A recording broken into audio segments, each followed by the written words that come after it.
नमस्कार। द सवेरेस परिवार में मैं शिखर पांडे आप सभी भाई बहनों का रोज की तरह आज भी स्वागत करता हूं। उम्मीद के साथ कि अच्छे होंगे, पढ़ाई लिखाई भी अच्छे तरह की सबकी चल भी रही होगी।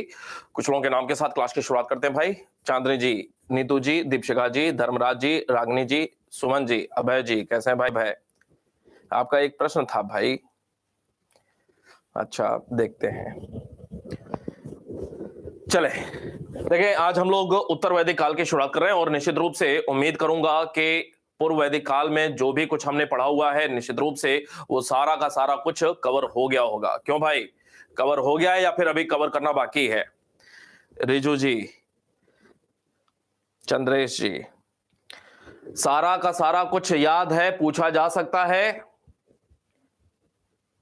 क्या सारा कुछ तैयार है, हाँ या ना?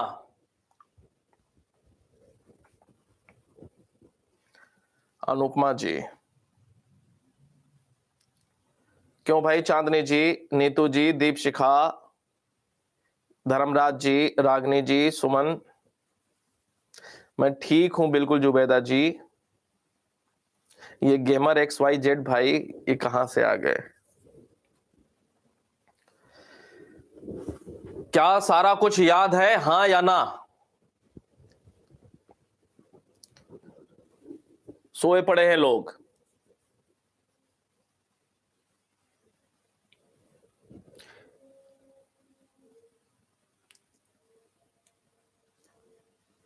तो कल एक काम करते हैं कि पूर्व वैदिक काल से संबंधित मैं यहीं पे प्रश्न लिख लिख करके क्लास में ऐसे ही प्रश्न उत्तर करता हूं, ठीक रहेगा? सब याद नहीं है? अच्छा, कल 1 घंटे की क्लास जो हम लोग करेंगे ना, उसमें हम लोग प्रश्नोत्तर मैं करता जाऊंगा, ठीक है? पूरा का पूरा ऋग्वैदिक काल रिवाइज करें, बिल्कुल शुरू से लेकर के लास्ट तक पूर्व वैदिक काल से संबंधित सारे जो भी महत्वपूर्ण पोर्शन हो सकते हैं उन पे प्रश्नोत्तर अभ्यास करेंगे हम लोग। मतलब एक बात बताएं कि अगर मैं साथ में नहीं रहूं तो क्या पढ़ाई नहीं होगी क्या? अगर मैं प्रश्नोत्तर ना करूं तो पढ़ाई नहीं करेंगे क्या?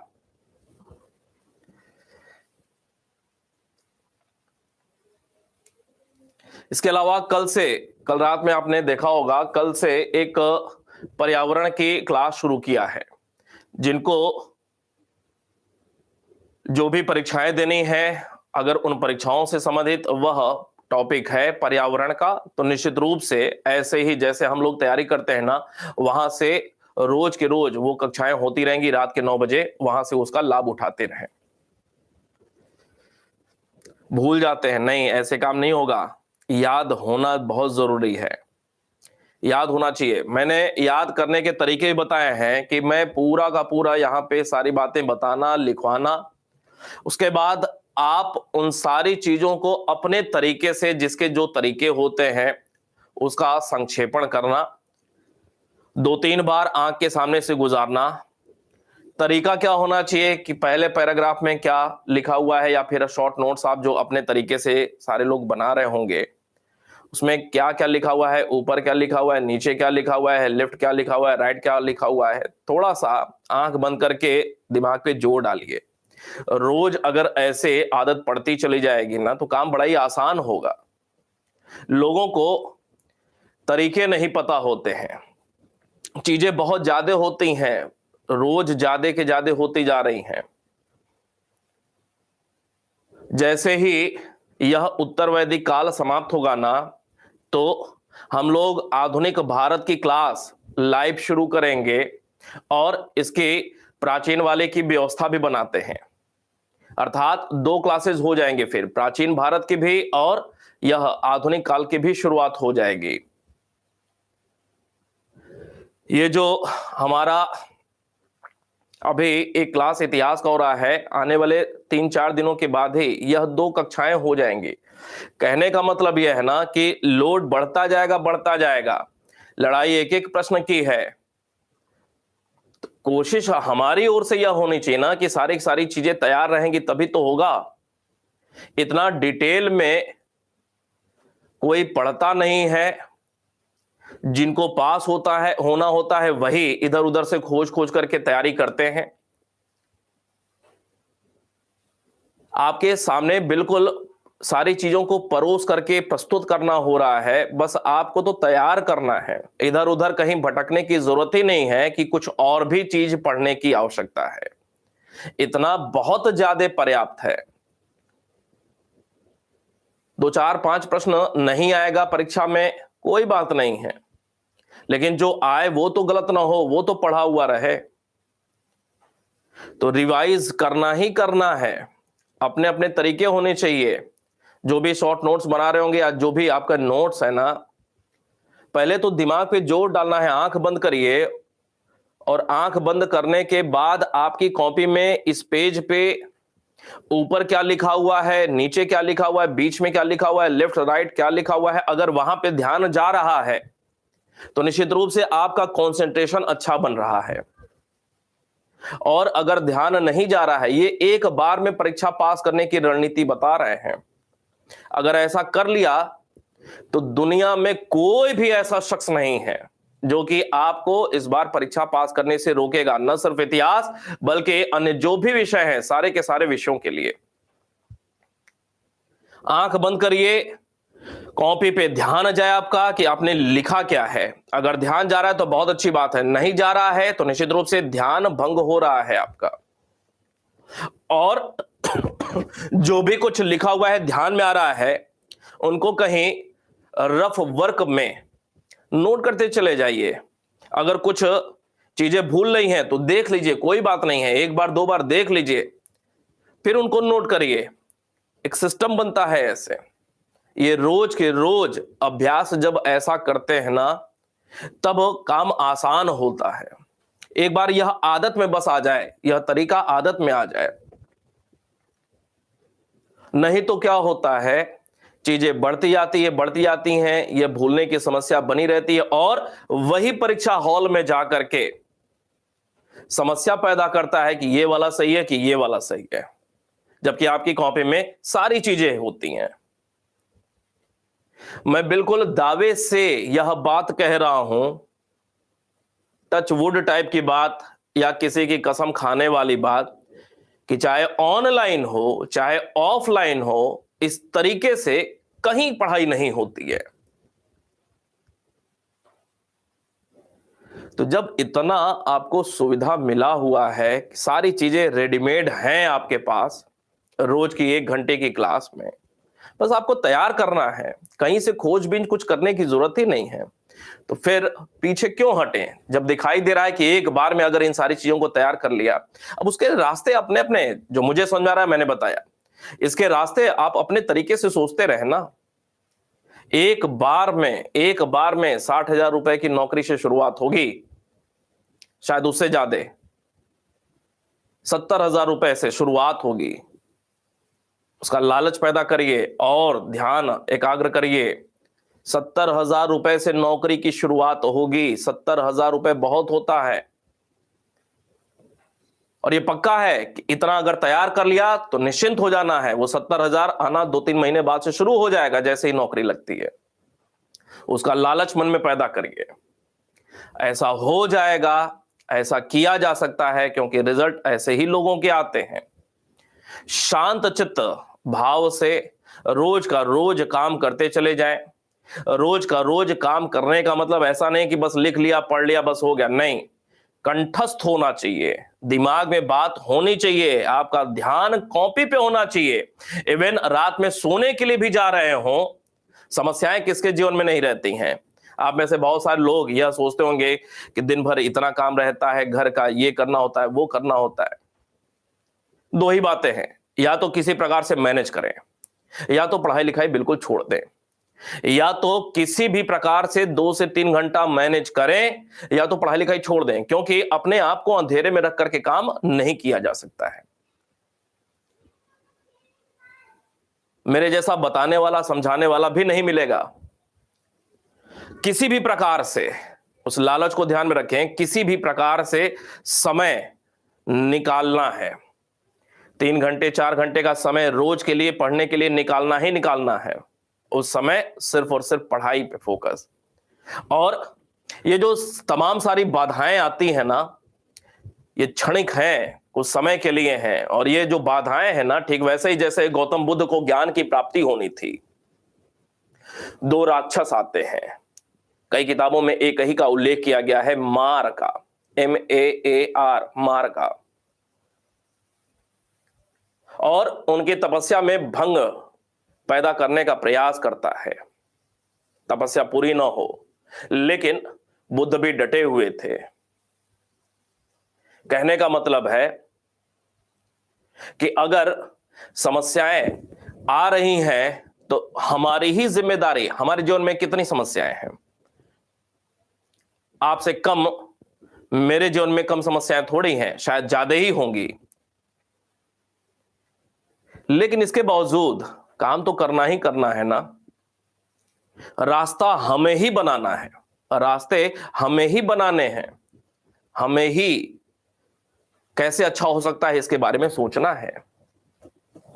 मैंने कहा ना कि वो लालच मन में बैठा है। जैसे ही परीक्षा पास होंगे ना, 70,000 रुपए से नौकरी की शुरुआत होगी, और जो तमाम सारी बाधाएं ना, वही आपके सहयोगी के रूप में हो जाएंगे जैसे ही सफलता मिलेगी। ठीक है भाई, क्या लिख दिया?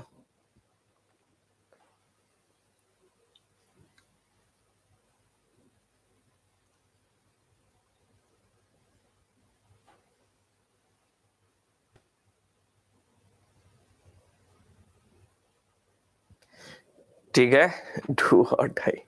ठीक है, कल हम लोग एक प्रश्नोत्तर करेंगे। ठीक है, कल एक हम लोग प्रश्नोत्तर करेंगे पूर्व वैदिक काल से संबंधित। चले शुरुआत करते हैं। देखें, उत्तर वैदिक काल की बात ध्यान से समझें, इसमें पढ़ना क्या क्या है पहले तो वो समझें।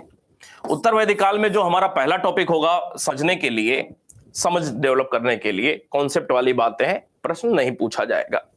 यह है कि इस काल की कुछ खास विशेषताएं देखने को मिलती है क्या, पहले की तुलना में इस काल में कुछ खास विशेषताएं रही क्या, अर्थात पूर्व वैदिक काल से यह काल क्यों अलग रहा। दूसरी बात, क्या ऋग्वैदिक आर्य जो सप्त सैंधव क्षेत्र में रहते थे, उत्तर वैदिक काल में भी सप्त सैंधव क्षेत्र ही उनका मूल इलाका था या कुछ और। तो एक दूसरा टॉपिक बनता है आर्यों का प्रसार। यहां से प्रश्न पूछा जाता है, आर्यों का प्रसार। तीसरे नंबर पे वही फिर राजनीतिक स्थिति हो जाएगी, फिर उसके बाद सामाजिक, फिर आर्थिक और धार्मिक स्थिति। यही हमारा सारा का सारा टॉपिक है जहां से संबंधित प्रश्न पूछे गए हैं या पूछे जाएंगे। आर्यों के इस समय काल की कुछ विशेषताएं देखते हैं। उत्तर वैदिक काल में हुआ क्या, ध्यान से सुनने का प्रयास करेंगे। उत्तर वैदिक काल पूर्व वैदिक काल की तुलना में अंतर क्यों पैदा करता है, समझेंगे। पूर्व वैदिक काल में हमने देखा समाज किस प्रकार का था, तो पूर्व वैदिक काल में हमने देखा कि समाज का जो स्वरूप था वह कबीलाई प्रकार का समाज था। कैसा था? कबीलाई प्रकार का समाज था। कबीलाई प्रकार का समाज क्यों था? क्योंकि पशुपालन मुख्य पेशा था, पशुपालन मुख्य पेशा या व्यवसाय था। लेकिन उत्तर वैदिक काल में क्या हुआ, उत्तर वैदिक काल में यह जो कबीलाई व्यवस्था थी ना, वह छिन्न भिन्न होती है। कबीलाई व्यवस्था में परिवर्तन देखने को मिलता है। क्यों? क्योंकि अब जो मुख्य पेशा हो गया वो कृषि हो गया। अब चरवाहा प्रकार का समाज नहीं रह गया कि एक स्थान से दूसरे स्थान भ्रमण कर रहे हैं, ऐसा नहीं रहा, बल्कि अब उत्तर वैदिक काल में चूंकि कृषि मुख्य पेशा हो गया और कृषि के लिए निश्चित रूप से एक स्थान पे रुकना है, तभी जब हम अस्थायी रूप से कहीं आबादी बसाएंगे, रहेंगे, तो वहां संलग्न भूमि पर खेती का कार्य होगा। जब उत्तर वैदिक काल में मुख्य पेशा हमारा कृषि हो गया, तो निश्चित रूप से अब कबीलाई व्यवस्था छिन्न भिन्न होगी। क्यों भाई, क्लियर है? अब जो कबीलाई व्यवस्था छिन्न भिन्न हो रहा है, इसमें एक और महत्वपूर्ण चीज हमने देखा कि ये कबीले थे इस समय काल में। पूर्व वैदिक काल में कबीला था, कबीला को जन कहा जाता था। लेकिन उत्तर वैदिक काल में क्या हुआ, उत्तर वैदिक काल में अब किन्हीं कारणों से, चाहे आपस में दो कबीले मिल जा रहे हैं, दो कबीले मतलब दो जन, जन का मतलब कबीला, दो जन मिल जा रहे हैं, या एक कबीले अर्थात एक जन के द्वारा दूसरे कबीले पर अटैक किया गया, जीत लिया गया, आदि आदि कारणों से क्या हुआ कि अब इस काल में कुछ जन जो है ना, जन आपस में संयुक्त हो रहे हैं, आपस में संयुक्त हो रहे हैं। जब आपस में संयुक्त हो रहे हैं तो यही जन अब क्या हो जाएगा, जनपद हो जाएगा।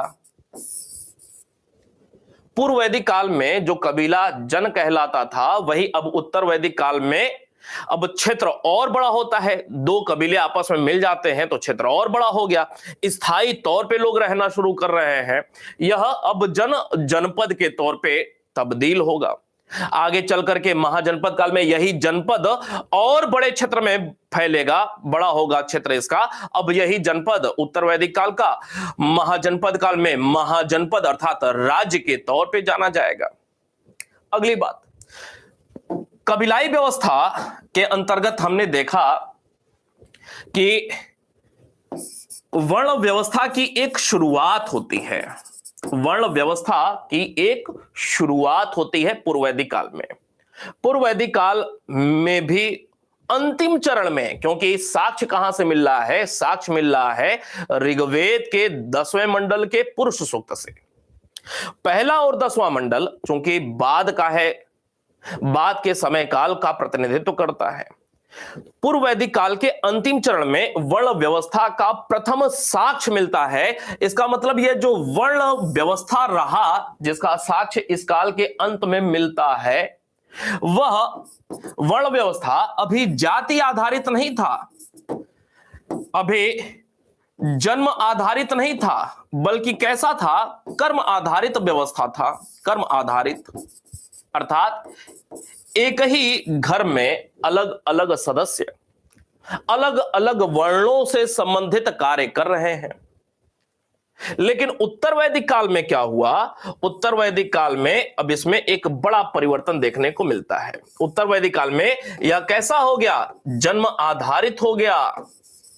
जैसे ही जन्म आधारित वर्ण व्यवस्था हुआ तो प्रत्येक वर्ण का कार्य क्या हो गया, प्रत्येक वर्ण का कार्य निश्चित हो गया, निश्चित हो गया। ब्राह्मण का जो दायित्व है वो ब्राह्मण ही सिर्फ करेगा, जो क्षत्रिय का कार्य वो सिर्फ क्षत्रिय करेगा। प्रत्येक वर्ण का कार्य निश्चित हो गया। और जैसे ही जन्म आधारित यह वर्ण व्यवस्था हुई, प्रत्येक वर्ण का कार्य निश्चित हो गया। इसी को कहा जाता है वर्ण व्यवस्था अपने मूल रूप में स्थापित हो गई। जिस रूप में हम वर्ण व्यवस्था को जानते हैं, चातुर्वर्ण विभाजन को जानते हैं, वह स्थापित हो गई कब, उत्तर वैदिक काल में। पूर्व वैदिक काल में हमने देखा था, पूर्व वैदिक काल में हमने देखा था कि कुछ शिल्प कार्य अवश्य ऋग्वेद में जानकारी में आते हैं, लेकिन उत्तर वैदिक काल में इसमें एक डेवलपमेंट देखने को मिलता है। क्या, शिल्प कार्यों में विशेषीकरण देखने को मिलता है। विशेषीकरण का मतलब क्या है, शिल्प कार्यों के विशेषीकरण का मतलब है सोना में ही बहुत प्रकार के विविध डायमेंशन से संबंधित कार्य होना शुरू हुआ। चांदी में ही बहुत सारे प्रकार के, अनेक प्रकार के डिजाइनों की शुरुआत हो रही। शिल्प कार्य पूर्व वैदिक काल में एक शुरुआत थी और विविधता नहीं देखने को मिल रही है। लेकिन यहां पे क्या हो रहा है, विविधता के साथ विशेषीकरण, स्पेशलाइजेशन देखने को मिल रहा है। बात समझ में आ रही है?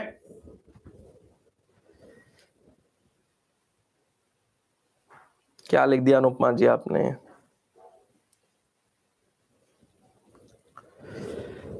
अभी तक बताया कि पूर्व वैदिक काल की तुलना में उत्तर वैदिक काल में चीजें बदल रही हैं। कबीलाई व्यवस्था जो थी पूर्व वैदिक काल की, वह छिन्न भिन्न हो रही है। उत्तर वैदिक काल में मुख्य पेशा क्या हो गया? कृषि हो गया, जबकि पहले पशुपालन था। पहले जो कबीले थे, जन थे, अब आपस में संयुक्त हो रहे हैं। जनपद एक बड़े क्षेत्र में जनपद के रूप में स्थापित हो रहे हैं। वर्ण व्यवस्था की एक शुरुआत होती है जो कि कर्म आधारित था, जन्म आधारित नहीं था पूर्व वैदिक काल में, वो भी अंतिम चरण में। जबकि उत्तर वैदिक काल में यह जन्म आधारित मान लिया गया, प्रत्येक वर्ण का कार्य निश्चित हो गया और इसी को कहा जाता है कि वर्ण व्यवस्था अपने मूल रूप में स्थापित हो गई। पूर्व वैदिक काल में शिल्प कार्य के अंतर्गत सामान्य गतिविधि देखने को मिलती है, लेकिन उत्तर वैदिक काल में इसमें विशेषीकरण और शिल्प कार्यों में और ज्यादा विस्तार देखने को मिलता है, विविधता देखने को मिलता है। और सबसे महत्वपूर्ण, इन सारी की सारी जो ऊपर की गतिविधियां हैं, समस्त ऊपर की गतिविधि, ये जो परिवर्तन हो रहा है, समस्त गतिविधि में जो पूर्व वैदिक काल और उत्तर वैदिक काल में ये जो परिवर्तन हो रहा है, इस परिवर्तन को गति देने वाला जो मूल कारण था, वह मूल कारण क्या था? कोई बताएगा? मूल कारण जो था, अर्थात पूर्व वैदिक काल की तुलना में उत्तर वैदिक काल में इतने जो परिवर्तन हो रहे हैं, ऊपर जो देखा, इसका मूल कारण क्या था? तो इसका मूल कारण जो था वह लोहा था। क्या था? लोहा। जैसे ही लगभग 1000 ईसा पूर्व के आसपास, हालांकि तमाम सारी किताबों में अब लोहे की प्राचीनतम प्राप्ति को लेकर के भी सवाल उठाए जा रहे हैं। तमाम ऐसे स्थल जानकारी में आए हैं जिनसे यह पता चलता है कि भारत में लोहे का प्राचीनतम साक्ष्य लगभग 1000 ईसा पूर्व नहीं है, बल्कि यह और पहले जाता है, लगभग 1500 ईसा पूर्व तक जाता है। लेकिन अभी भी जो प्रश्न पूछा जाएगा, हम 1000 ईसा पूर्व से ही भारत में लोहे की प्राप्ति का समय बताएंगे या टिक करेंगे। हो सकता है कुछ वर्षों के बाद इसमें संशोधन हो, और जब संशोधन होगा किताबों में कि भारत में लोहे का प्राचीनतम साक्ष्य लगभग 1500 ईसा पूर्व का जाता है, ऐसे में पूर्व वैदिक काल में भी तब लोहा मिल रहा है, या पूर्व वैदिक काल या ऋग्वैदिक काल को और आगे बढ़ाना पड़ेगा, 1500 से शुरुआत न मान करके और आगे ले जाना पड़ेगा, हड़प्पा सभ्यता को और आगे थोड़ा सा ले जाना पड़ेगा, तो बहुत सारी समस्याएं पैदा होंगी। तो वास्तव में देखा जाए तो भारत में, ईमानदारी से अगर देखा जाए तो भारत में लोहे की जानकारी लगभग 1000 ईसा पूर्व में नहीं हो रही है। लोहे की जानकारी 1000 ईसा पूर्व से और पहले, अर्थात लगभग 1500 ईसा पूर्व में हो रही है। बावजूद इसके तमाम विसंगतियां पैदा हो जाएंगी इतिहास में, नए सिरे से फिर इतिहास लिखना पड़ जाएगा। इस वजह से उन सारी समस्याओं से बचने के लिए अभी भी यही मान्यता है कि भारत में लोहे का प्राचीनतम साक्ष्य लगभग 1000 ईसा पूर्व में मिलता है। यह जो प्राचीनतम साक्ष्य लगभग 1000 ईसा पूर्व में मिल रहा है, कहां से मिल रहा है? एटा, उत्तर प्रदेश, अतिरंजी खेड़ा, निश्चित रूप से आपको याद होगा। हालांकि अतिरंजी खेड़ा के अलावा भी तमाम सारे स्थल हैं जहां से इसी समय के आसपास लोहे की जानकारी मिलती है। अब ये जो ऊपर हमने देखा कि ये तमाम सारे जो परिवर्तन हो रहे हैं, मूल कारण में हमने बताया लोहा। लोहा जैसे ही मिला, चीजें बदलनी शुरू हो गई, चाहे वह सामाजिक क्षेत्र में, चाहे राजनीतिक क्षेत्र में, चाहे आर्थिक क्षेत्र में। ये जो लोहा मिलता है, चूंकि मूल कारण लोहा माना गया कि उत्तर वैदिक काल के आरंभ में लोहे की प्राचीनतम जानकारी मिली, जिसके बाद से एक बदली हुई पूरी व्यवस्था निकल करके आती है। इसी वजह से एक विद्वान है, कभी भी यह प्रश्न नहीं पूछा गया है, आने वाले दिनों में प्रश्न बनेगा। एक विद्वान है जिनका नाम है गॉर्डन चाइल्ड। गॉर्डन चाइल्ड ने कहा कि चूंकि जैसे ही लोहा मिला उत्तर वैदिक काल की शुरुआत में, पूरा का पूरा एक ड्रास्टिकल चेंज देखने को मिल रहा है सिस्टम में, और सिस्टम बिल्कुल बदला हुआ पूर्व वैदिक काल की तुलना में उत्तर वैदिक काल की चीजें एकदम बदली हुई दिखाई पड़ रही हैं। इसी वजह से गॉर्डन चाइल्ड ने लोहा को एक नाम दिया। क्या नाम दिया? जनतांत्रिक धातु का नाम दिया, अर्थात लोगों की धातु। लोगों के जीवन में बदलाव पैदा हो गया लोहा मिलने से। इस वजह से गॉर्डन चाइल्ड ने लोहा को जनतांत्रिक धातु के तौर पे संबोधित किया है। प्रश्न बनेगा आने वाले दिनों में कि निम्नलिखित में से किसको जनतांत्रिक धातु कहा जाता है? प्रश्न कभी नहीं पूछा हुआ है। लोहे को जनतांत्रिक धातु किसने? गॉर्डन चाइल्ड ने कहा हुआ है। क्लियर है बात? यह कुछ इस समय काल में पूर्व काल की तुलना में बदली हुई स्थिति देखने को मिलती है। मूल में क्या? लोहा हो गया। आर्यों के प्रसार की बात करते हैं। आर्यों का प्रसार, आपको यह जानकारी है कि पूर्व वैदिक काल में ये जो राजस्थान हरियाणा का एरिया है ना, ये है सरस्वती नदी का एरिया। सरस्वती नदी,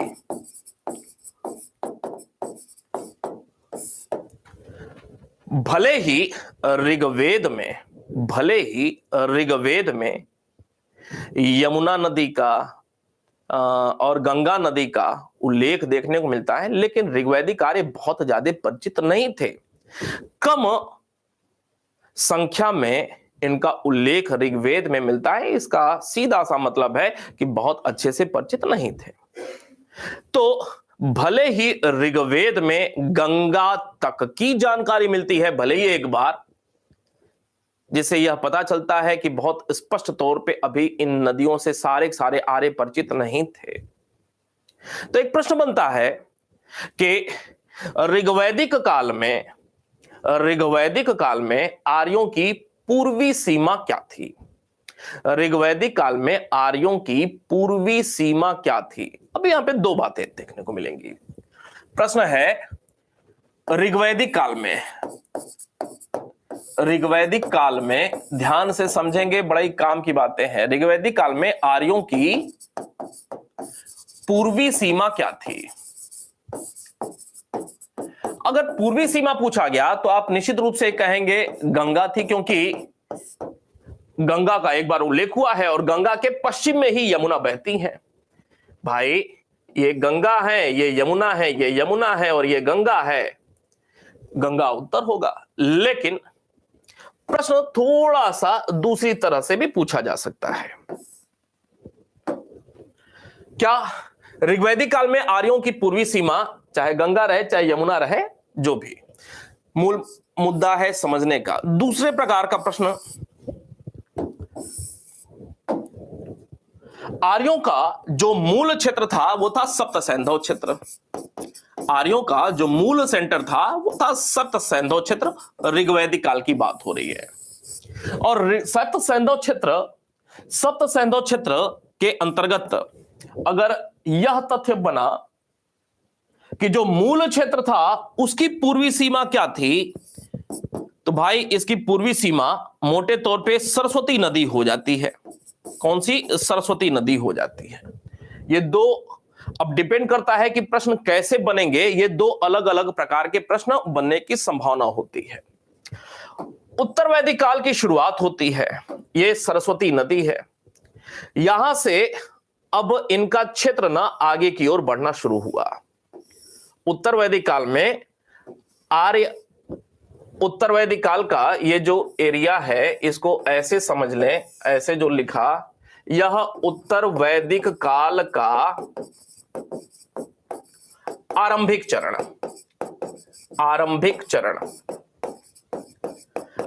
कहने का मतलब लगभग देखा जाए तो 1000 ईसा पूर्व से लेकर के लगभग 800 ईसा पूर्व तक यह आरंभिक चरण मान लें। और इसी में आगे उत्तर वैदिक काल का अंतिम चरण अगर लिखा हो, अंतिम चरण, तो इसका मोटे तौर पे मतलब क्या हो सकता है?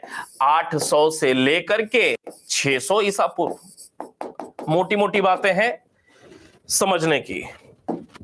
अगर प्रश्न यह पूछा गया कि भाई उत्तर वैदिक काल के आरंभिक चरण, जिसका मोटे तौर पे मतलब बताया 1000 से लेकर के 800 ईसा पूर्व में आर्यों का जो मूल केंद्र था वह कौन सा केंद्र था, तो भाई याद करना है कि यह जो आरंभिक चरण है वो यह वाला क्षेत्र है।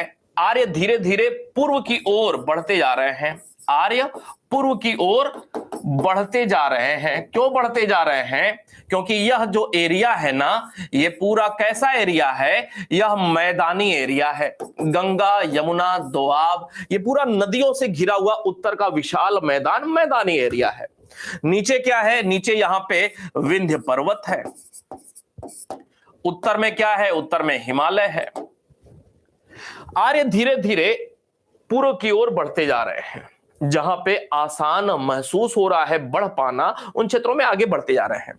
तो ये जो प्रारंभिक चरण था, प्रारंभिक चरण में आर्यों का मूल क्षेत्र क्या था, तो यह जो क्षेत्र है ना, यह मूल क्षेत्र जो है उत्तर वैदिक काल के आरंभिक चरण में, यह क्षेत्र मध्य क्षेत्र के तौर पे जाना जा रहा है।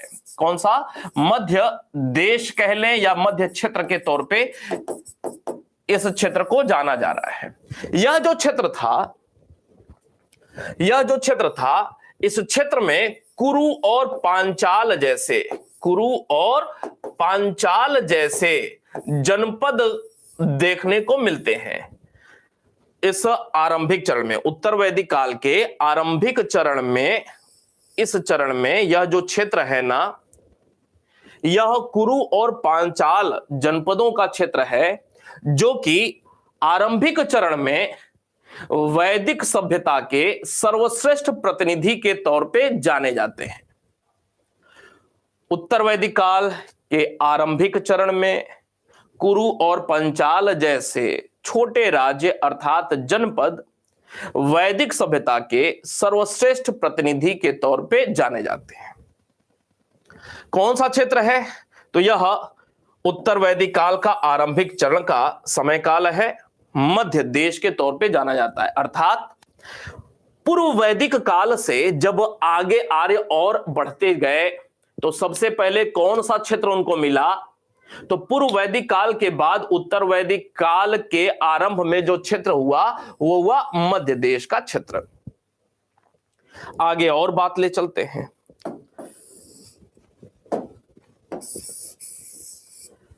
उत्तर वैदिक काल का अंतिम चरण, उत्तर वैदिक काल का अंतिम चरण, अंतिम चरण कहने का मतलब 800 से लगभग 600 ईसा पूर्व। आर्य जो कि यहां पे अभी थे, इस वाले क्षेत्र में थे, यहां से और आगे बढ़ते चले जाते हैं, और आगे बढ़ते चले जा रहे हैं। और ये जो लाइन है, ये लाइन कौन सी है? यह है गंडक नदी का एरिया, गंडक नदी, या इसी को कहा जाता है सदा नीरा नदी। यह जो गंडक है या सदा नीरा है, उत्तर वैदिक काल के अंतिम चरण तक, उत्तर वैदिक काल के अंतिम चरण अर्थात 600 ईसा पूर्व तक की बात किया जाए, आर्यों की पूर्वी सीमा क्या हो जाती है? अर्थात उत्तर वैदिक काल में, उत्तर वैदिक काल में आर्यों की पूर्वी सीमा क्या होती है? तो उत्तर वैदिक काल में आर्यों की पूर्वी सीमा यह गंडक नदी या जिसको सदा नीरा कहा जाता है, वह आर्यों की पूर्वी सीमा रही उत्तर वैदिक काल के अंत तक। यह तो नदी की बात हो गई पूर्वी सीमा के अंतर्गत। जबकि अगर राज्य पूछा गया कि उत्तर वैदिक काल के अंत तक आर्यों के पूर्वी सीमा में सबसे पूर्व में कौन सा राज्य एक था, या छोटा राज्य या फिर जनपद था, तो आप कहेंगे सर विदेह था। कौन? विदेह। अगर जनपद या राज्य के तौर पे पूछा गया तो विदेह, और नदी के तौर पे पूछा गया तो सदा नीरा या गंडक। ये जो विदेह है यह उत्तरी बिहार में, कहां पे? उत्तरी बिहार में इस नाम का एक जनपद था। बात आगे ले चलते हैं। ये जो उत्तर वैदिक काल की हम लोग बात कर रहे हैं, तो एक प्रश्न बनता है, क्या उत्तर वैदिक काल में अंग और मगध क्षेत्र में, उत्तर वैदिक काल में क्या अंग और मगध क्षेत्र में आर्यों का प्रसार हुआ था या आर्य कल्चर का विस्तार हुआ था? उत्तर है नहीं। क्यों? क्योंकि उत्तर वैदिक काल में यह आर्यों की सीमा थी, आर्य इससे आगे नहीं बढ़ पाए थे, जबकि अंग और मगध का जो लोकेशन है ना वो ये है, अंग और ये जो मगध का लोकेशन है ये है, अर्थात सदानीरा या गंडक नदी के पूर्व में अंग और मगध का राज्य था या जनपद था या क्षेत्र था। चूंकि आर्यों की यह सीमा थी उत्तर वैदिक काल में गंडक या सदानीरा नदी, उससे आगे पूर्व में आर्य उत्तर वैदिक काल तक पहुंच नहीं पाए थे और पूर्व में ही, इस नदी के पूर्व में ही अंग और मगध जैसे क्षेत्र थे। इसका मतलब कि उत्तर वैदिक काल में अंग और मगध क्षेत्र में क्या आर्यीकरण हो पाया था? तो उत्तर है आर्यीकरण नहीं हो पाया था, आर्य संस्कृति का विस्तार प्रसार नहीं हो पाया था। यही रीजन है कि मगध के लिए विशेष रूप से, हालांकि अंग के लिए भी कहा जा सकता है, लेकिन विशेष रूप से मगध के लिए व्रात्य शब्द का प्रयोग किया गया है वेद में, व्रात्य शब्द का प्रयोग किया गया है और विशेष रूप से कहां किया गया है? विशेष रूप से अथर्व वेद में किया गया है। अथर्व वेद में मगध के लिए विशेष रूप से या अंग के लिए भी कहा जा सकता है व्रात्य शब्द का प्रयोग हुआ है। व्रात्य का मतलब होता है निम्न कोटि के, निम्न कोटि के, गिरे हुए, पतित, निम्न कोटि के, अर्थात जहां तक आर्य संस्कृति का प्रसार हुआ, कहां तक हुआ? गंडक नदी के पश्चिमी तट तक, गंडक या सदानीरा नदी के पश्चिमी तट तक आर्य संस्कृति का प्रसार हुआ। गंडक नदी के पूर्व आर्य संस्कृति का प्रसार नहीं हो पाया, इस वजह से चूंकि अंग और मगध पूर्वी क्षेत्र में ही थे, इनके लिए व्रात्य शब्द का प्रयोग हुआ क्योंकि आर्यीकरण अंग और मगध का उत्तर वैदिक काल में नहीं हो पाया था। अब और महत्वपूर्ण बात, क्लियर है बात ये? और महत्वपूर्ण बात, अब प्रश्न बनता है कि आर्य लोग ये जो पूर्व की ओर बढ़ रहे थे, आर्य लोग ये जो पूर्व की ओर बढ़ रहे थे, पूर्व की ओर बढ़ने में ये आर्य पूर्व की ओर बढ़ रहे हैं, यह है सदानीरा का एरिया, यह है सदानीरा, नदी बह रही है सदानीरा, पूर्व की ओर लोग बढ़ते जा रहे हैं, बढ़ते जा रहे हैं, बढ़ते बढ़ते उत्तर वैदिक काल का अंत होते होते कहां तक पहुंच गए? सदानीरा तक पहुंच गए। सदानीरा के इधर अंग और इधर मगध हो गया। अब इस प्रसार में, यह जो प्रसार हो रहा है, अर्थात उत्तर वैदिक काल में, उत्तर वैदिक काल में पहले तो यह समझ लें कि उत्तर वैदिक काल में आर्यों को समस्त गंगा घाटी की जानकारी थी, समस्त गंगा घाटी क्षेत्र की जानकारी हो गई। समस्त गंगा घाटी क्षेत्र कहने का मतलब ये पूरा का पूरा गंगा नदी घाटी का मैदान के तौर पे जाना जाता है, गांगेय क्षेत्र बोला जाता है। एक बात। दूसरी बात कि उत्तर वैदिक काल में आर्यों की शुरुआत जो हो रही है, आर्य इस काल में सरस्वती से और आगे बढ़े, सरस्वती से आगे बढ़े, आगे बढ़े। उत्तर वैदिक काल की शुरुआत में सरस्वती से और आगे बढ़े, अर्थात पूर्व वैदिक काल में, शुरू में ही बताया, पूर्व वैदिक काल में आर्यों की सीमा क्या मान ली गई? तो पूर्व वैदिक काल में यह नदी अर्थात सरस्वती सीमा मान ली गई। उत्तर वैदिक काल की शुरुआत हो रही है लगभग 1000 ईसा पूर्व से, और आगे बढ़ते हैं। सरस्वती से लोग आगे बढ़ना शुरू किए और इस काल का अंत होते होते अर्थात 600 ईसा पूर्व तक आते आते ये लोग कहां तक पहुंच गए? गंडक नदी तक पहुंच गए, बिहार में, पश्चिमी बिहार, गंडक अर्थात सदानीरा नदी, तक पहुंच गए, और अगर जनपद की बात किया जाए तो विदेह तक पहुंच गए। अब ये जो समस्त उत्तर भारत के अंतर्गत उत्तर वैदिक काल में सरस्वती से लेकर के ये जो गंडक सदानीरा तक यह जो क्षेत्र हुआ, यही गंगा घाटी का क्षेत्र कहा जाता है। गंगा घाटी क्षेत्र,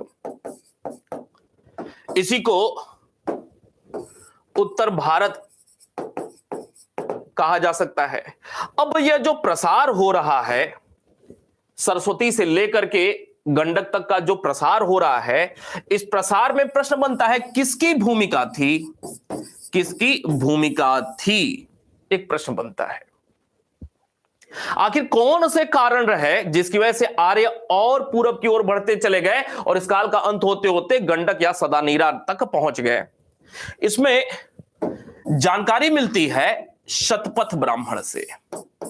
शतपथ ब्राह्मण से जानकारी मिलती है। क्या जानकारी मिलती है? शतपथ ब्राह्मण में एक उल्लेख है विदेह माधव का। विदेह माधव और गौतम राहुगण, ये ऋषि हैं। गौतम राहुगण आख्यान मतलब वार्तालाप से जानकारी मिलती है। अर्थात उत्तर वैदिक काल में आर्यों के पूर्वी प्रसार कहां से कहां, सरस्वती से लेकर के गंडक तक के प्रसार की जानकारी कहां से मिलती है? विदेह माधव गौतम राहुगण आख्यान से, जो कि शतपथ ब्राह्मण में लिखा हुआ है। क्या लिखा हुआ है? लिखा यह है कि आर्यों के प्रसार में अग्नि और लोहे की भूमिका रही। अग्नि और लोहे की भूमिका रही। ये कहां बात लिखी हुई है? शतपथ ब्राह्मण में। क्या लिखा हुआ है? विदेह माधव और राहुगण आख्यान के संदर्भ में यह बात लिखी हुई है। क्या हुआ? अग्नि से क्या हुआ? अग्नि से जंगलों की सफाई होती गई। जंगलों की सफाई होती गई। लोहे से क्या हुआ? ये सफाई नहीं, जंगलों को जलाना हुआ। जंगलों को जलाना हुआ। बड़े बड़े घास वास उर्वर क्षेत्र है, नदी का क्षेत्र है, बड़े बड़े घास जंगलों को जलाना हुआ आग से। लोहे से क्या हुआ? लोहे से दो काम हुए, एक तो सफाई हुई जंगलों की, और इसके साथ साथ क्षेत्र को क्या किया गया? उर्वर किया गया। कृषि कार्य के संदर्भ में उर्वर किया गया। जानकारी कहां से मिलती है? शतपथ ब्राह्मण से, गौतम राहुगण आख्यान से मिलती है। विदेह माधव, ये जो विदेह माधव है, ये माधव मूल नाम है माधव। माधव एक व्यक्ति है। शतपथ ब्राह्मण में लिखा हुआ है कि माधव सरस्वती नदी से, लिखा हुआ क्या है वो बताते हैं। शतपथ ब्राह्मण में लिखा हुआ है कि माधव अपने मुख में अग्नि लेकर के आगे चलता है। अपने मुख में अग्नि लेकर के माधव आगे चलता है। और एक समय ऐसा आया कि उसने ध्री शब्द बोला। ये सारी बातें शतपथ ब्राह्मण में लिखी हुई हैं, किताबों में है। ध्री शब्द बोला, और जैसे ही ध्री मतलब धरा बोला, वो अग्नि मुंह से नीचे गिर जाती है। और माधव के आगे आगे वो अग्नि चलती जाती है। माधव पीछे पीछे चलता जाता है, जिसके पास लौह अस्त्र रहे, लौह उपकरण रहे। आगे आगे अग्नि चलती जा रही है और माधव पीछे पीछे, हाथ में लौह अस्त्र है, उपकरण। और गंडक नदी तक जाते जाते अग्नि शांत हो जाती है। तो अग्नि का गंडक नदी तक जाना, यह सांकेतिक शब्दावली का प्रयोग किया गया है। इसका मतलब इतिहासकारों ने निकाला हुआ है। गंडक नदी तक वह अग्नि जाती है, फिर शांत हो जाती है, और गंडक नदी तक माधव जाता है। माधव का जाने का मतलब क्या है? सरस्वती नदी से लेकर के गंडक तक जाने का मतलब क्या है? आर्यीकरण हो रहा है, आर्य संस्कृति बढ़ती जा रही है पूर्व की ओर। और अग्नि शांत हो गई जैसे ही गंडक नदी तक पहुंची, सदा नीरा तक। इसका मतलब है अग्नि और आगे गंडक के नहीं जा रही है, मतलब आर्य संस्कृति का विस्तार या प्रसार सिर्फ और सिर्फ उत्तर वैदिक काल में गंडक नदी तक हुआ। जब माधव गंडक नदी तक पहुंचा, उत्तर बिहार में पहुंचा, तो माधव के द्वारा ही, माधव के साथ गौतम राहुगण ऋषि, माधव और राहुगण के द्वारा ही विदेह नामक जनपद की स्थापना होती है। तो एक फिर प्रश्न बनता है कि विदेह जनपद या राज्य की स्थापना में किसकी भूमिका थी? तो यही माधव जो था, जब एक क्षेत्र की स्थापना करता है तो इसके नाम में विदेह जुड़ गया और नाम पूरा हो गया विदेह माधव। तो विदेह माधव और राहुगण, गौतम राहुगण के द्वारा विदेह जनपद कह लें या राज्य की स्थापना होती है। हालांकि यह बात शतपथ ब्राह्मण में लिखा हुआ है, लेकिन परंपरा में कुछ और भी बातें हैं। परंपरा के अनुसार कुछ और भी बातें हैं, पुराणों आदि में कुछ और भी बातें लिखी हुई हैं विदेह के अंतर्गत। विदेह के अंतर्गत तो कुछ और भी बातें लिखी हुई हैं। क्या लिखी हुई हैं? परंपरा में, अनुश्रुति में लिखा हुआ है, आपने नाम सुना होगा वैवस्वत मनु का। वैवस्वत मनु, जो कि भारत में प्रथम राजा के तौर पे जाने जाते हैं। राजतंत्र की शुरुआत भारत में मनु से हुई है। मनु आपको शुरुआत में ही बताया था स्रोत वाले टॉपिक में, 2 मनु हैं भाई, ये राजा वाले हैं। इनके 9 पुत्र थे। कितने? 9 पुत्र थे और एक पुत्री थी। इन 9 पुत्रों में जो सबसे बड़ा था, उसका नाम था इक्ष्वाकु। क्या नाम था? इक्ष्वाकु। सबसे बड़ा बेटा इक्ष्वाकु। इस इक्ष्वाकु से ही आपने सुना होगा, यह सूर्यवंशी राजा थे, वह चंद्रवंशी राजा थे। तो ये जो सूर्यवंशी राजाओं की शुरुआत हो रही है, तो सूर्यवंश का आरंभ किसके द्वारा हुआ? तो ये वैवस्वत मनु के सबसे बड़े बेटे जो थे इक्ष्वाकु, इन्हीं से सूर्यवंशीय राजाओं की शुरुआत होती है। इनके जो बेटे थे निमि,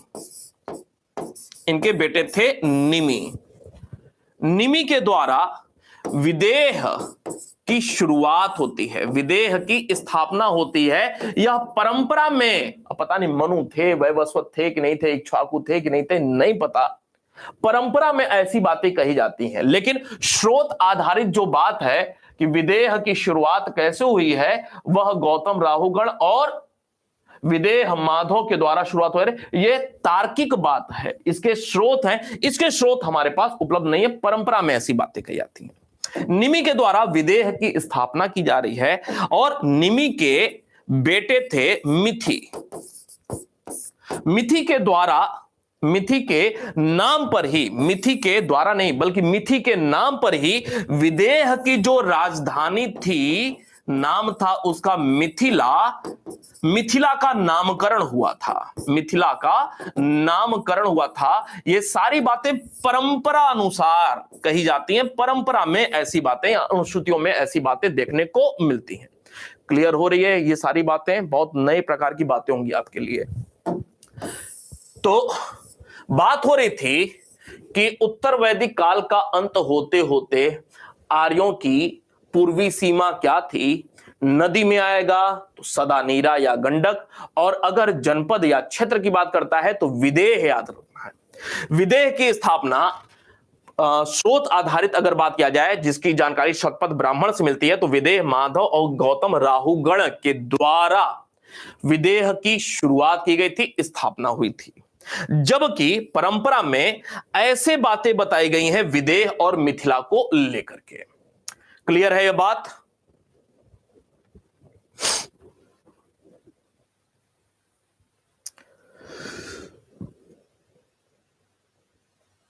क्लियर है भाई?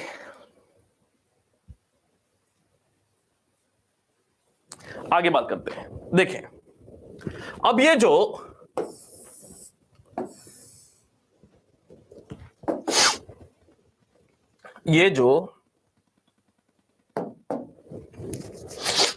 आर्य ये सरस्वती नदी से आगे बढ़ रहे हैं, ये जो आगे बढ़ रहे हैं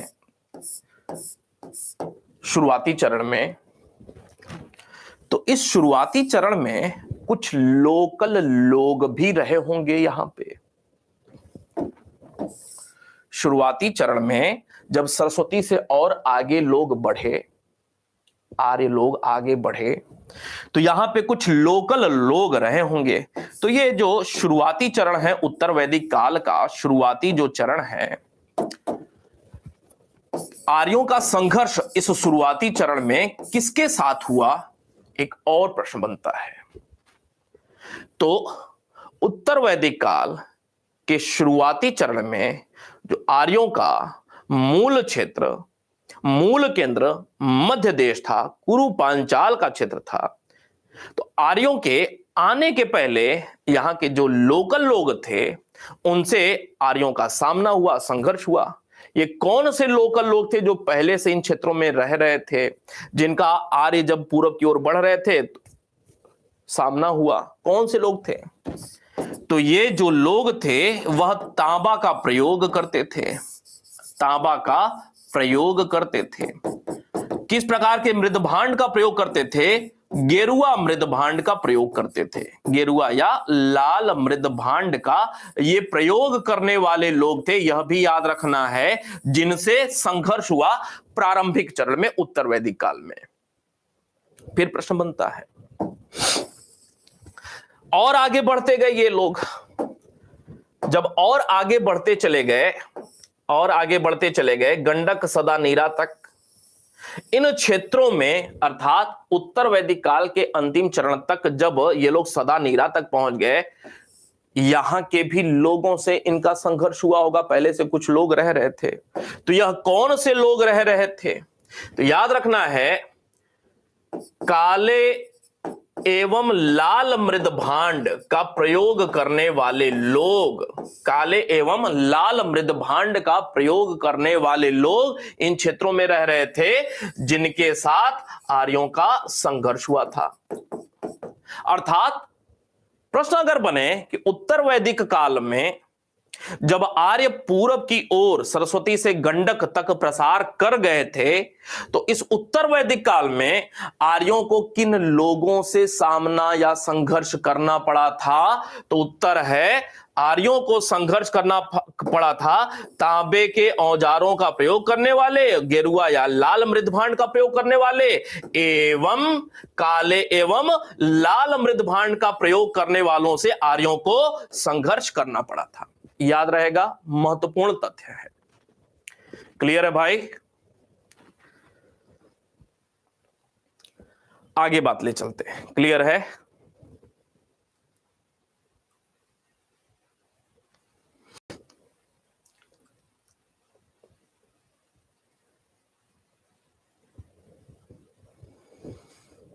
ठीक है, क्या लिख दिया भाई जी? उपनिषद काल में विदेह ने पंचांग क्या? हाँ हाँ, बिल्कुल सही बात है।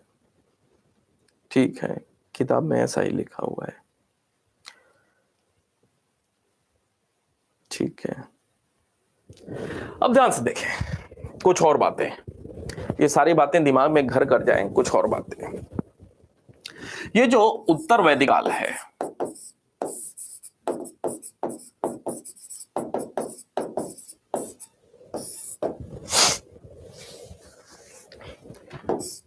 लोहे की प्राचीनतम जानकारी हो रही है इस समय काल में। लोहे की प्राचीनतम जानकारी हो रही है। अगर कभी यह प्रश्न पूछ लिया गया कि प्रारंभिक लोहे का जो साक्ष्य मिला हुआ है, आपको यह बात पहले बताया हुआ है, अब कॉमन सेंस लगा करके आप उत्तर बताएंगे मुझे। उत्तर वैदिक काल में लोहे की प्राचीनतम जानकारी मिल रही है कब? तो लगभग 1000 ईसा पूर्व के आसपास। अगर यह प्रश्न पूछ लिया गया कि लोहे की जो प्राचीनतम जानकारी मिल रही है, अब इसको ऐसे समझ लें, मान लें आज जो है ना ये 2021 है, थोड़ा सा खुदाई कैसे होती है वो भी हालांकि पहले ही बताया है, फिर से समझें। जब भी पुरातात्विक उत्खनन होता है, खुदाई का कार्य होता है, तो दो प्रकार से होता है। जब खुदाई होती है या उत्खनन होता है तो इसके दो प्रकार हैं, एक क्षैतिज और दूसरा लंबवत, एक हॉरिजॉन्टल और दूसरा वर्टिकल। लंबवत में क्या होता है, मान लें ये इलाहाबाद जगह है, इलाहाबाद जगह है ये इलाहाबाद, और हम लोग यहां पे हैं, और ये जो समय है ये समय है 2022। ये 2022 हम लोग यहां पे हैं, शेखर पांडे यहीं पे खड़े हैं, यहां पे पढ़ा रहे हैं शेखर पांडे, ठीक है, पढ़ा रहे हैं। ये जो 2022 है, अगर आप से मैं ये कहूं कि थोड़ा सा 10 मीटर खुदाई करें, 10 मीटर खुदाई करें, अंदर जाएं, तो भाई 10 मीटर खुदाई करेंगे तो किस समय काल की जानकारी मिल सकती है, इसके पहले की ही तो जानकारी मिलेगी, पहले की जानकारी मिलेगी इससे। और नीचे गए, मान लें 100 मीटर चले गए तो और क्या होगा, इससे भी पहले की जानकारी मिलेगी। और अगर चले गए हम लोग 500 मीटर चले गए और पहले की जानकारी मिलेगी, यही होगा ना भाई, बताएं, यही तो होगा। अर्थात लंबवत खुदाई में क्या होता है, ऐसे करते करते हम हड़प्पा सभ्यता में भी अगर इलाहाबाद में कुछ रहा तो पहुंच जाएंगे हम। जो भी यहां पे अब ये वस्तु मिल रही है, मान ले 500 मीटर की खुदाई पे हम चले गए और यहां पे खुदाई हो रहा है, और मान ले अशोक से संबंधित कुछ चीजें मिल गई, अशोक से संबंधित कुछ चीजें मिल गई, या तो कुछ चीजें ऐसी मिल गई, पुरातात्विक विद्वानों ने क्या किया कि उसका काल निर्धारण कर दिया। अगर अशोक लिखा हुआ कुछ मिल जा रहा है तो कॉमन सेंस से पता चल जाएगा कि यह अशोक के समय काल का यह स्थल रहा।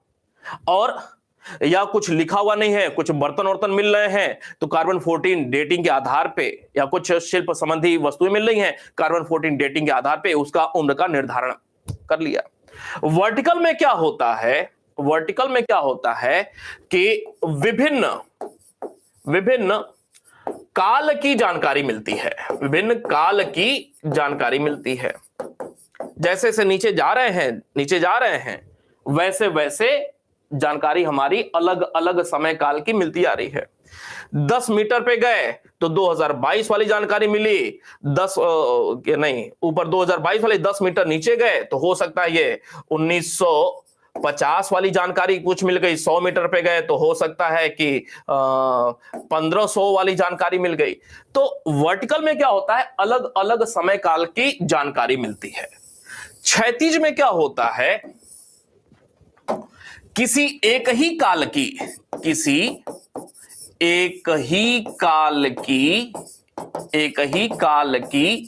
विस्तृत जानकारी मिलती है, विस्तृत जानकारी। और यह जो है काफी महंगा होता है, यह काफी खर्चीला होता है, खर्चीला होता है।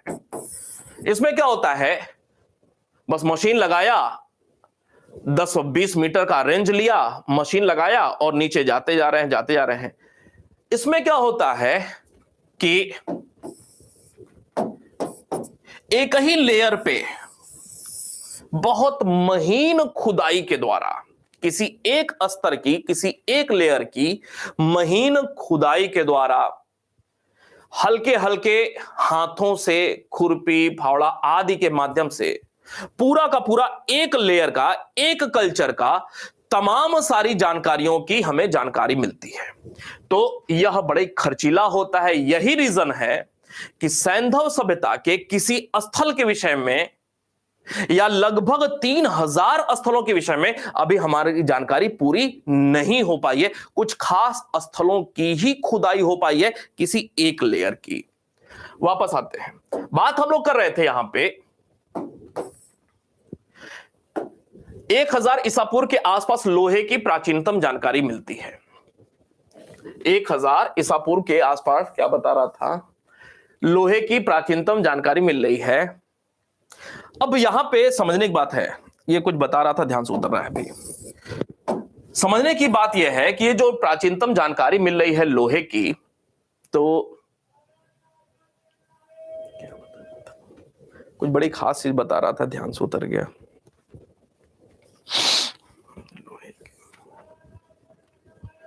बात क्लियर हो रही है भाई? इतनी लोहे की प्राचीनतम जानकारी मिलती है। और हां, प्रश्न यह था कि लोहे की ये जो प्राचीनतम जानकारी मिल रही है लगभग 1000 ईसा पूर्व के आसपास, आपको बताया है कि अलग अलग मृदभांड संस्कृतियां रही हैं, अलग अलग मृदभांड संस्कृतियां रही हैं। अगर प्रश्न यह पूछ लिया गया कि लोहे की जो प्राचीनतम जानकारी मिल रही है, कोई ना कोई लेयर रहा होगा समय काल का, 1000 ईसा पूर्व का कोई लेयर रहा होगा अतिरंजी खेड़ा में। अतिरंजी खेड़ा स्थल की खुदाई हुई, अतिरंजी खेड़ा की खुदाई हुई, अतिरंजी खेड़ा की खुदाई यहां से शुरू हुई होगी। ये जो लेयर रहा होगा 2022 का लेयर है, खुदाई होते होते होते होते लगभग 1000 ईसा पूर्व तक ये पहुंचा। यहां पे लोहा मिला, लोहे का कार्बन 14 डेटिंग हुआ, पता चला कि यह कितना पुराना है, लगभग 1000 ईसा पूर्व का है ये। ठीक है, तो प्रश्न बनता है कि लोहे की जो प्राचीनतम जानकारी मिल रही है लगभग 1000 ईसा पूर्व की, तो किस मृदभांड संस्कृति से इस प्राचीनतम लोहे को संबद्ध किया जा सकता है? क्या उत्तर होगा आपका? प्रश्न है कि ये जो 1000 ईसा पूर्व के आसपास उत्तर वैदिक काल में लोहे की प्राचीनतम जानकारी मिल रही है, तो इस लोहे की जो प्राचीनतम जानकारी मिल रही है, अर्थात प्राचीनतम जो लोहा मिल रहा है 1000 ईसा पूर्व का, किस मृदभांड संस्कृति से इसको संबद्ध किया जा सकता है? क्या उत्तर होगा? PGW से, बिल्कुल सही है। 1200 से लेकर के ये जो 600 ईसा पूर्व तक का समय काल है वो PGW के तौर पे जाना जाता है। बिल्कुल नहीं रिजू जी, PGW पेंटेड ग्रेवेयर, ठीक है, बिल्कुल। समझने की बात यह है कि ये जो 1000 ईसा पूर्व के आसपास लोहा मिला, तो 1000 ईसा पूर्व से लेकर के 1000 ईसा पूर्व में लोहे की जानकारी हो रही है, लोहे की जानकारी हो रही है। और उत्तर वैदिक काल जो है 1000 से लेकर के 600 ईसा पूर्व तक, यह उत्तर वैदिक काल है। प्रश्न बनता है कि इस उत्तर वैदिक काल में अर्थात 1000 से 600 ईसा पूर्व में जब लोहा मिल गया, लोहे का उपयोग क्या हुआ? इस समय काल में उपयोग क्या हुआ? याद रखेंगे, उत्तर वैदिक काल में लोहे का जो उपयोग हो रहा है, वह उपयोग अधिकांशतः किस रूप में हो रहा है? अधिकांशतः युद्ध उपकरण के तौर पे, युद्ध उपकरण के रूप में प्रयोग हो रहा है। कम मात्रा में किस रूप में प्रयोग हो रहा है? कृषि कार्य में। अधिक मात्रा में युद्ध उपकरण के तौर पे या कह लें उपकरण के तौर पे प्रयोग हो रहा है। इसी वजह से क्या हुआ? राजनीति व्यवस्था में एक परिवर्तन देखने को मिलता है। कबीला से जनपद की शुरुआत हो रही है, कबीला से जनपद की शुरुआत हो रही है। अधिकांश उपकरणों का प्रयोग युद्ध अस्त्र के रूप में हो रहा है, कृषि कार्य में नहीं हो रहा है। यह सोचने की बात रही, यह अनुमान का विषय रहा इतिहासकारों के लिए। कैसे इतिहासकारों ने लिखा होगा या कहा होगा कि कृषि कार्य में कम हो रहा है लोहे का उपयोग? अगर कृषि कार्य में ज्यादा हुआ होता अगर कृषि कार्य में उत्तर वैदिक काल में लोहे का प्रयोग ज्यादा हुआ होता तो चीजें बदली हुई रहती। जो महाजनपद काल में हम कृषि क्रांति देख रहे हैं ना, वह कृषि क्रांति महाजनपद काल में न होकर के उत्तर वैदिक काल में ही यह कृषि क्रांति हो गई होती। लेकिन उत्तर वैदिक काल में लोहा मिलने के बावजूद, चूंकि सीमित मात्रा में, कम संख्या में कृषि उपकरण प्रयोग किए जा रहे हैं लोहे के, इस वजह से कृषि क्रांति उत्तर वैदिक काल में नहीं हुई। जब महाजनपद काल की शुरुआत में यही चीज वहां पर देखने को मिलती है, बड़े बड़े हल फाल वाले लोहे के कृषि उपकरण देखने को मिल रहे हैं, तो कृषि क्रांति महाजनपद काल में हुई, न कि उत्तर वैदिक काल में हुई। यह एक कॉन्सेप्ट की बात थी, महत्वपूर्ण बात। क्लियर है भाई?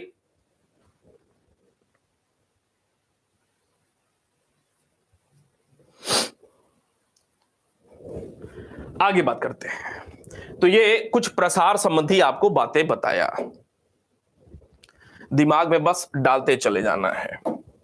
राजनीति के संदर्भ में कुछ बातें करते हैं। ये जो उत्तर वैदिक काल रहा,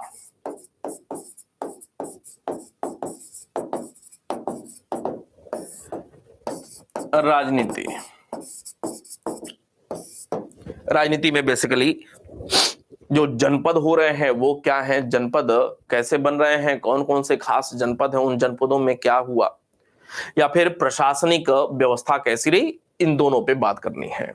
फिलहाल उत्तर वैदिक काल की राजनीति में एक नई चीज देखने को मिली। जन आपस में संयुक्त हो रहे हैं और जनपद का निर्माण हो रहा है। छोटे स्तर के राज्य, क्षेत्रीय राज्य कहा जा सकता है, महाजनपद नहीं, छोटे स्तर के क्षेत्रीय राज्य कहा जा सकता है।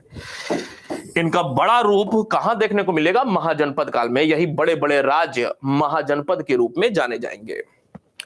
ये जनपदों में, उत्तर वैदिक काल के इन जनपदों में दो खास देखने को मिलते हैं, हालांकि और भी हैं, दो प्रमुख देखने को मिलते हैं, दो प्रमुख जनपद। ये जो दो प्रमुख जनपद हैं, उत्तर वैदिक काल के आरंभिक चरण में, खास तौर से आरंभिक चरण में आपको बताया था, आरंभिक चरण में कुरु पांचाल, और उत्तर वैदिक के अंतिम चरण में अब स्थान और आगे बढ़ चुका है, तो वहां पे काशी आ जाएगा, कौशल आ जाएगा, विदेह आ जाएगा, चीजें बदली हुई रहेगी थोड़ी सी। फिलहाल उत्तर वैदिक काल के आरंभिक चरण में दो प्रमुख जनपद देखने को मिलते हैं, एक है कुरु और दूसरा है पांचाल। ये जो कुरु है, कौन सा क्षेत्र है? कुरुक्षेत्र वाला। इस कुरु के आरंभिक राजधानी कहां पर थी, यह भी प्रश्न बनेगा, नहीं पूछा हुआ है।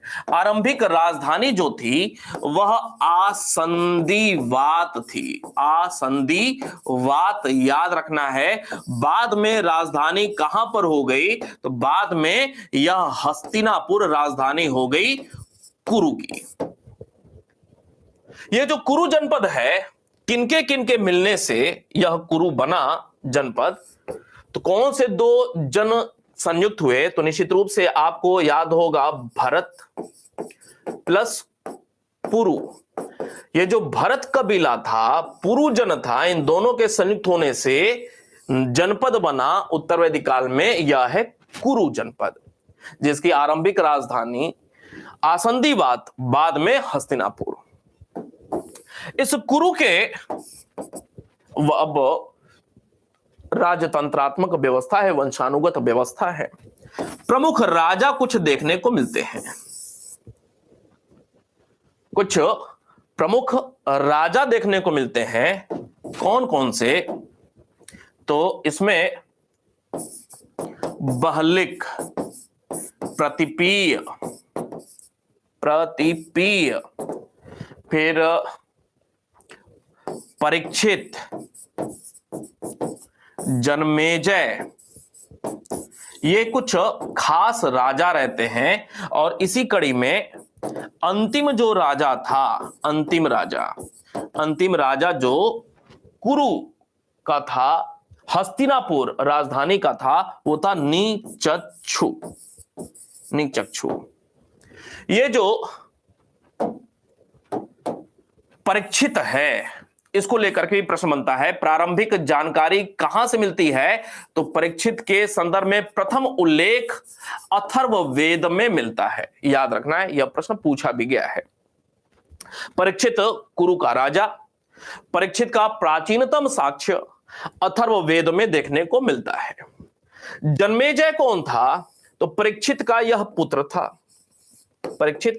पुत्र था।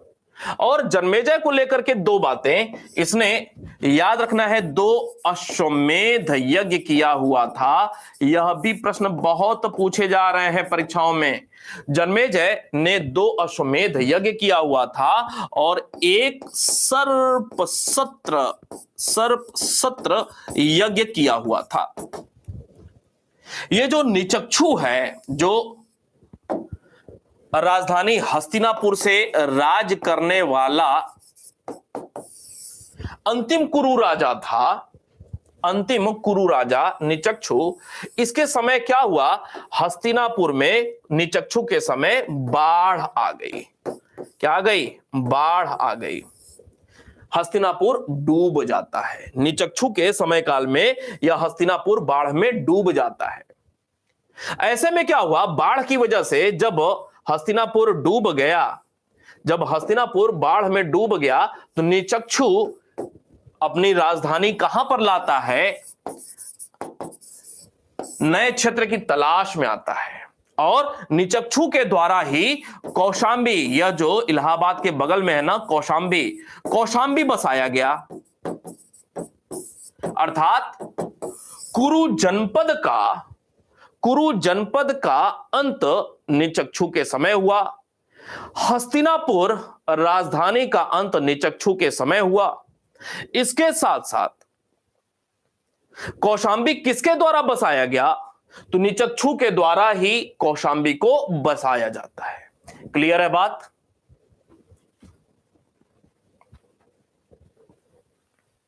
क्लियर है?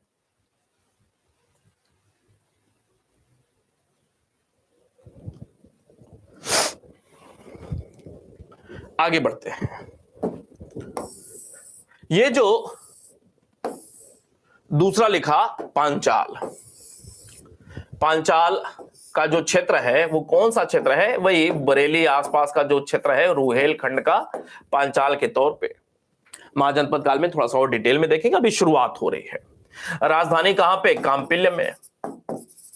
ये जो पांचाल क्षेत्र है, वह अपने दार्शनिक राजाओं के लिए जाना जाता है। किसके? दार्शनिक राजाओं के लिए जाना जाता है। यहां के जो राजा थे, क्षत्रिय लोग भी ब्राह्मणों का कार्य कर रहे हैं। नहीं, क्षत्रिय लोग ब्राह्मणों को चुनौती एक्चुअली दे रहे हैं। ज्ञान के मामले में ज्ञान प्राप्त करना ब्राह्मणों का काम था। और क्षत्रियों का कार्य था समाज की सुरक्षा करना। लेकिन कुछ ब्राह्मणवादी व्यवस्था में ऐसी अराजकताएं पैदा होनी, दुर्व्यवस्था पैदा होनी शुरू हुई, जिसकी वजह से कुछ क्षत्रियों ने ब्राह्मणों को ज्ञान के मामले में चुनौती प्रस्तुत किया।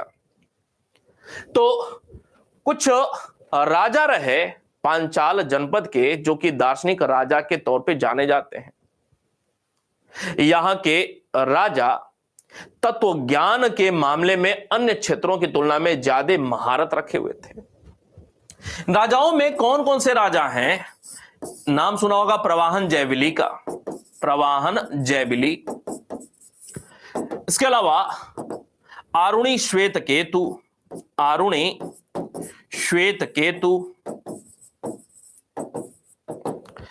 एक और शोण सात्रान साह, ये कुछ पांचाल जनपद के राजा थे। पांचाल जनपद के राजा अपने दार्शनिक ज्ञान के लिए मशहूर थे, यह भी प्रश्न पूछा गया है। क्लियर है बात? जी, आरुणी श्वेत केतु प्रवाहन जयबिली। अब याद करना है कि ये जो दो जनपद बताया, एक कुरु और एक पांचाल। कुरु और पांचाल उत्तर वैदिक काल का जो आरंभिक चरण है, वैदिक सभ्यता के या संस्कृति के सर्वश्रेष्ठ प्रतिनिधि के तौर पे जाने जा रहे हैं। सर्वश्रेष्ठ प्रतिनिधि के तौर पे जाने जा रहे हैं, यह महत्वपूर्ण तथ्य है। उत्तर वैदिक काल को दो भागों में बांट करके हमने देखा, प्रारंभिक चरण और अंतिम चरण। सर्वश्रेष्ठ प्रतिनिधि के तौर पे यह कुरु और पांचाल जाने जा रहे हैं, जबकि यही अंतिम चरण जब होगा, जब अंतिम चरण होगा तो बात आगे पहुंच गई है काशी, कौशल और विदेह। काशी, कौशल और विदेह सबसे प्रमुख आर्य प्रतिनिधि के तौर पे इन जनपदों को जाना जाएगा। पांचाल जैसे अपने दार्शनिक तत्वज्ञानी राजाओं के लिए फेमस है, तो पांचाल का स्थान विदेह ले लेगा।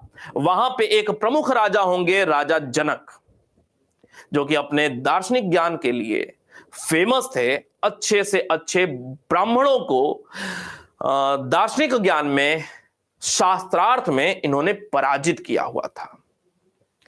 राजा जनक ने एक बार एक सम्मेलन का आयोजन किया हुआ था, जिसमें विश्वामित्र भी, याज्ञवल्क्य भी गए हुए थे। याज्ञवल्क्य, जिसमें एक पढ़ी लिखी विदुषी गार्गी भी पहुंची हुई थी।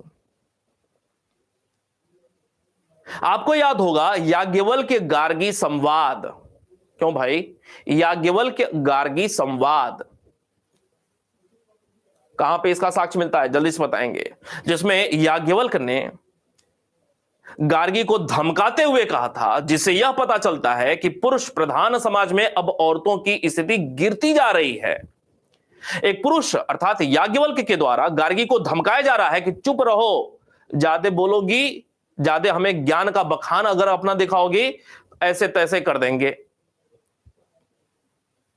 तो याज्ञवल्क्य गार्गी जो संवाद है, स्रोत लिख रहे हैं, वो जनक के द्वारा जो सम्मेलन बुलाया गया था उत्तर वैदिक काल के अंतिम चरण में, जो पांचाल का स्थान ले लिया था इस काल के अंतिम चरण में विदेह जनपद ने, विदेह के ही एक राजा जनक, जो अपने दार्शनिक ज्ञान के लिए फेमस थे, उनके द्वारा एक सम्मेलन का आयोजन किया जाता है, जिसमें गार्गी उत्तर वैदिक काल की महिला, याज्ञवल्क्य भी पहुंचे थे। और याज्ञवल्क्य गार्गी संवाद के दौरान याज्ञवल्क्य ने धमका दिया था, डांट दिया था गार्गी को चुप रहने के लिए। क्यों भाई? बृहदारण्यक उपनिषद, बिल्कुल सही, बृहदारण्यक उपनिषद। एक और चलते चलते बात, ये जो आरंभिक चरण, ये जो आपको बता रहा था, ये जो आपको बता रहा था कि ये उत्तर वैदिक काल का आरंभिक चरण है। उत्तर वैदिक काल का यह आरंभिक चरण है, जबकि यह जो है उत्तर वैदिक काल का अंतिम चरण बताया, ये वाला। और ये जो उत्तर वैदिक काल का अंतिम चरण है, इसी अंतिम चरण को किस और एक नाम से जाना जाता है? तो आप कहेंगे सर, इसी को उपनिषद काल के तौर पे जाना जाता है। याद रहेगा, उपनिषद काल के तौर पे इसी अंतिम चरण को जाना जाता है। क्लियर है बात?